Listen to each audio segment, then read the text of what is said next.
What's up guys, Mighty here, and today I'm going to be making a video that I kind of wanted to make a while back. It's basically like a guide for, I guess, new players. It's going to be coming from me, so it's going to be a little bit different. I'm going to be talking about basically about what class to play, what's the best neutral legendary you should craft, and at least one legendary for each class that you should look to craft, because it's obviously really good. And I guess the last thing would be I want to talk about would be the pre-built decks. Which one is worth buying? Which one is like you don't want to really buy that. It's not that valuable. But let's go right to it. Let's talk about some of the class. For me, I would have to say that Forest, Sword, Shadow, and Blood are like the best class for a new player. They just have solid minions. These decks can play aggressive, and I guess you could have a control for version for them. But the fact that they can have a really strong aggressive deck, you can make it nice and affordable budget wise, and you can also make it mid-rangey, so you can have minions that they're not necessarily being very aggressive. It's just that you're just playing on curve, nice and smooth.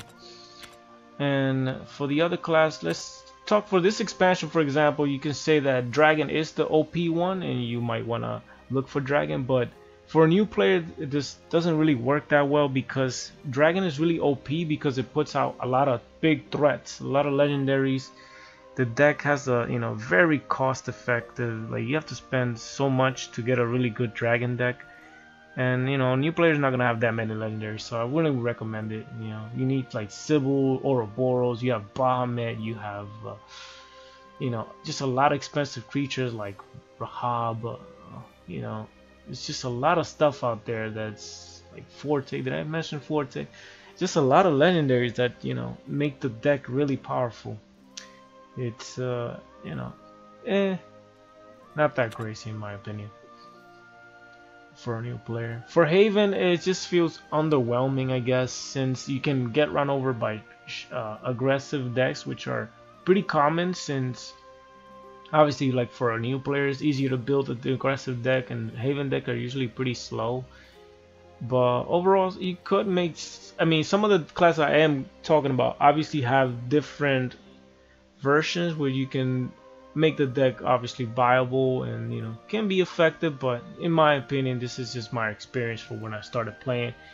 Haven is just not as effective. Obviously, if you do make it around, like build a nice deck with like edge eyes, you can make it work if you can slow out the opponent down and just kill your opponent with edge eyes, which is one of the legendaries, for example. And for runes, it's I guess the other one I really don't like much. It's a certain playstyle. The lovely Isabel here is with the dimension shift deck, is like the most popular one that I've come across. Dimension shift just a preferred taste, I guess. I don't know. You basically play a lot of spells and you one-shot your opponent with giants. But there's that, and then there's the tempo one. I don't know. If you enjoy her playstyle, I guess she would be easier for a new player, or enjoyable if you like that specific playstyle. But for me, I did not. So yeah, it's easier for me to play Forest, Sword, Shadow, and Blood, just because they have very easy minions, very good solid creatures. You can swarm the boards with fairies, you can hit the opponent, you just have a lot of shenanigans going on. The same thing for Sword, a lot of chargers, a lot of easy to play creatures.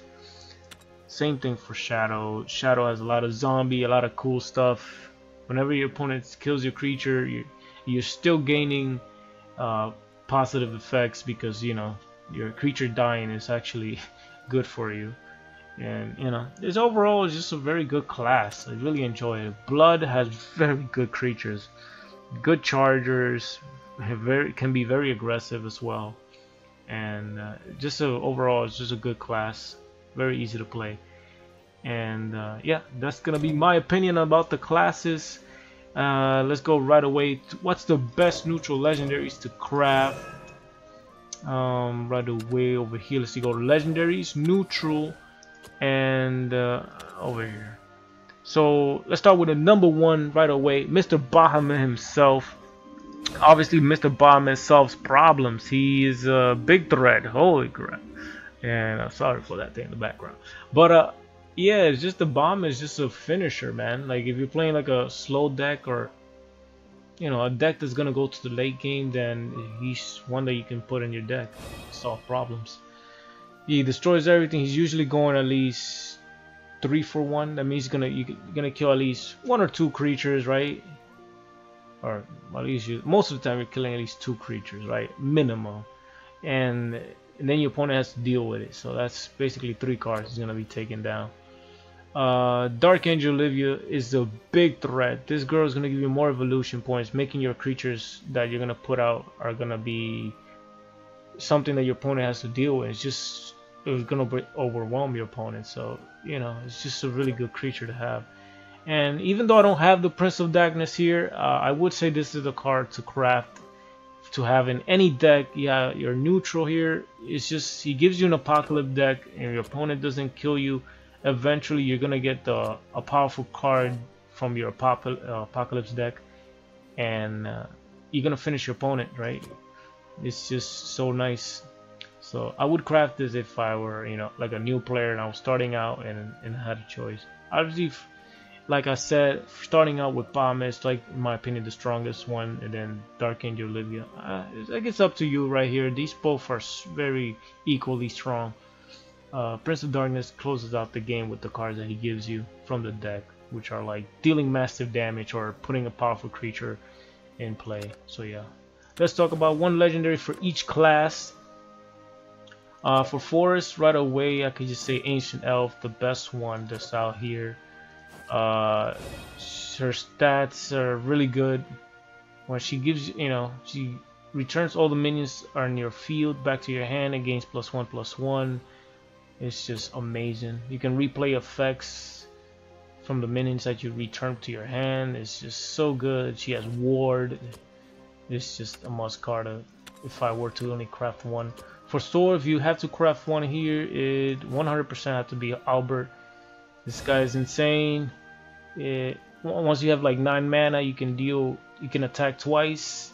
So you can hit your opponent for 10 if you evolve him.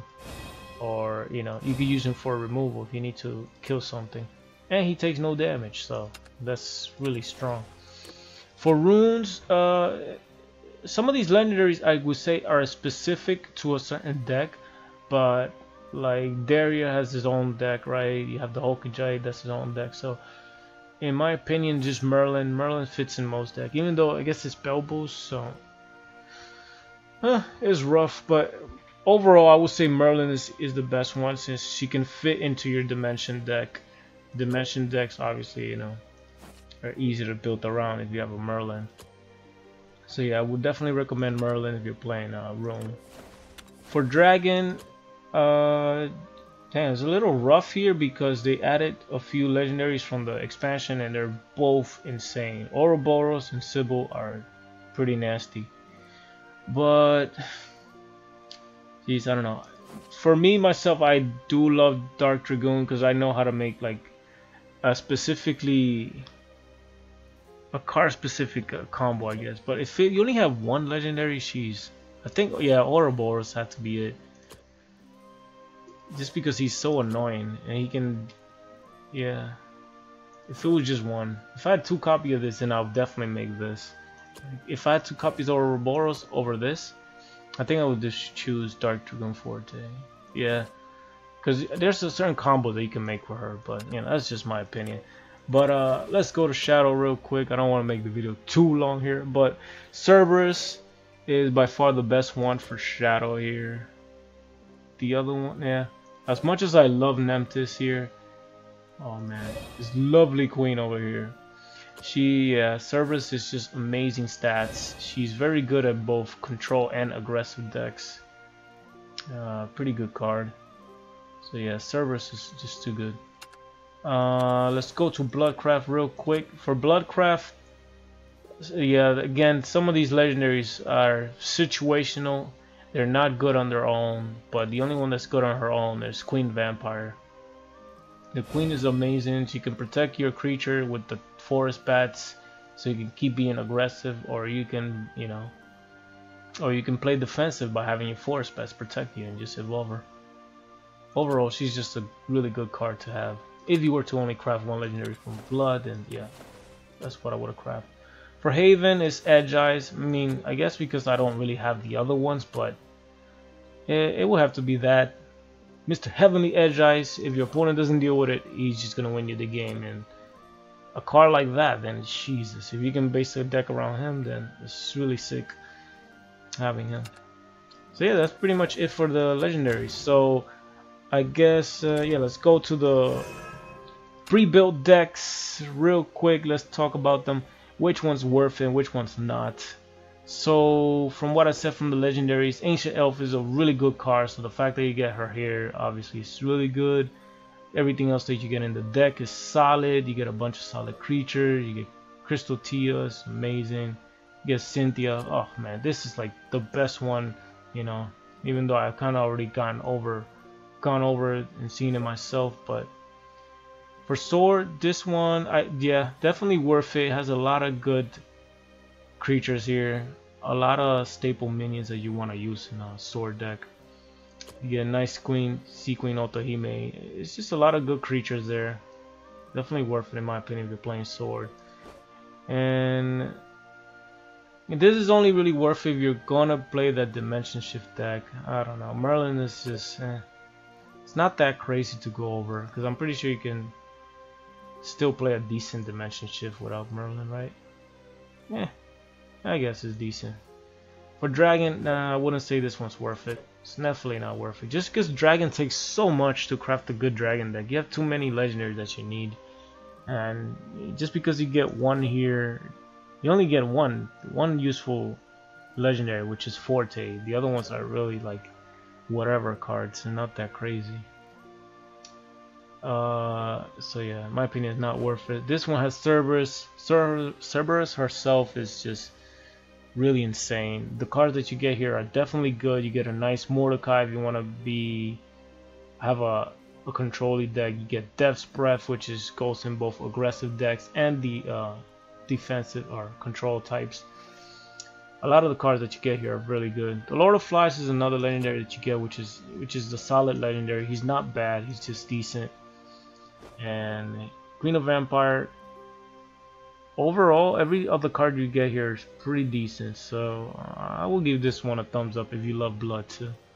Just because you get the Queen of Vampire, she's really good. You get Vania. Vania is a good gold card to get. You get, what else did you get here? Do you get that kit? Let me see. Righteous Double, Light Horde, Alucard. Yeah, Alucard's not bad. It's decent, but it's almost like the Merlin deck. It's but just slightly above it. I would say this one's slightly above. And for Haven, yeah, I wouldn't recommend this. It doesn't really have any other powerful legendaries like. Let me see. Yeah, you don't have Seraph. You don't get an Edge Eyes. Obviously, because the Edge Eyes just came out, but yeah, I wouldn't really recommend it. So the same thing goes. Blood, Shadow, Sword, and Force. The best ones by far. And yeah, that's pretty much it. Hope you guys enjoyed this video that I have been talking about here. Just talking about a little bit about the class and what's good. What can you look out for new player, I guess. And yeah, I hope you guys enjoyed this video. Me talking, I guess, about what's kind of the cool stuff that's going on in this game and what's gonna help you out with those legendary cards out there. But yeah, overall, it's just the game is pretty fun, and obviously we wish more people were playing it. Which there are. There's like millions of people actually downloaded this game. But yeah, it's been Mighty. Hope you enjoyed. Leave a comment down below. Let me know if you enjoyed this video or just any opinions you guys have out there, which is nice to hear. I kind of go down in those comments. And I hope you guys found this video useful. And yeah, hope you guys enjoy this video. And later, peace.